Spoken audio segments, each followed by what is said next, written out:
Hi, boys and girls. I'm back again, ready to read our second story in our book, Frog and Toad Are Friends.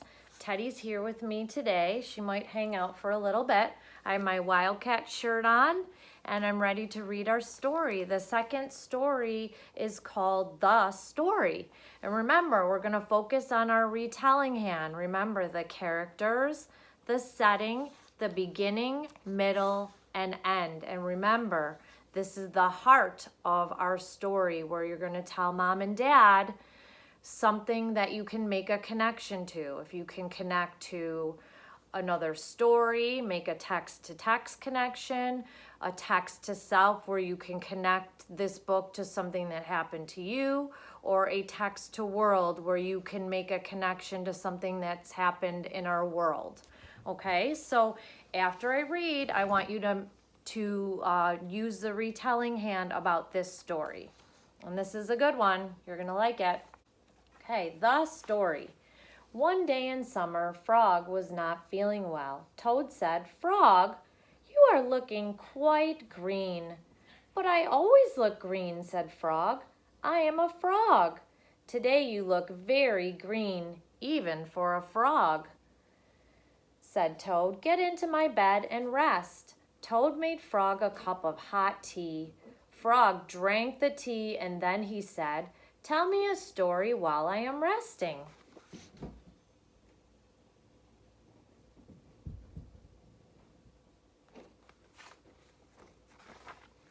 "All right," said Toad. "Let me think of a story to tell you." Toad thought and thought, but he could not think of a story to tell Frog. "I will go out on the front porch and walk up and down," said Toad. "Perhaps that will help me to think of a story." Toad walked up and down on the porch for a long time, but he could not think of a story to tell Frog. So he's thinking and thinking. Then Toad went into the house and stood on his head. "Why are you standing on your head?" asked Frog. "I hope that if I stand on my head, it will help me to think of a story," said Toad. Toad stood on his head for a long time, but he still could not think of a story to tell Frog.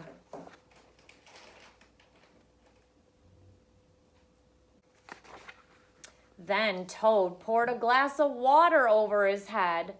"Why are you pouring water over your head?" asked Frog. "I hope that if I pour water over my head, it will help me to think of a story," said Toad.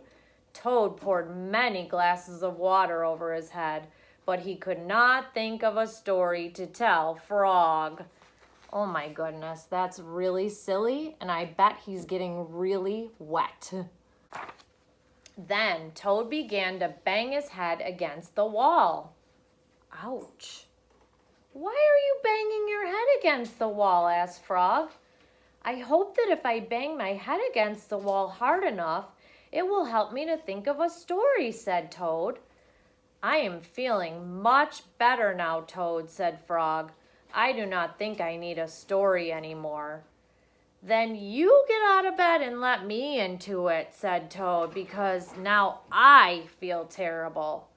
Frog said, "Would you like me to tell you a story, Toad?" "Yes," said Toad, "if you know one." I think that's a good idea. Toad needs to relax now. He's done a lot of things to himself, especially hurting his head.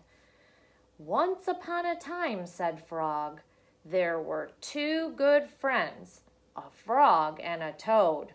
The frog was not feeling well. He asked his friend the toad to tell him a story. The toad could not think of a story. He walked up and down on the porch, but he could not think of a story. He stood on his head, but he could not think of a story. He poured water over his head, but he could not think of a story. He banged his head against the wall, but he still could not think of a story. Then the toad did not feel so well, and the frog was feeling better. So the toad went to bed, and the frog got up and told him a story. The end. "How was that, Toad?" said Frog. But guess what? Toad did not answer.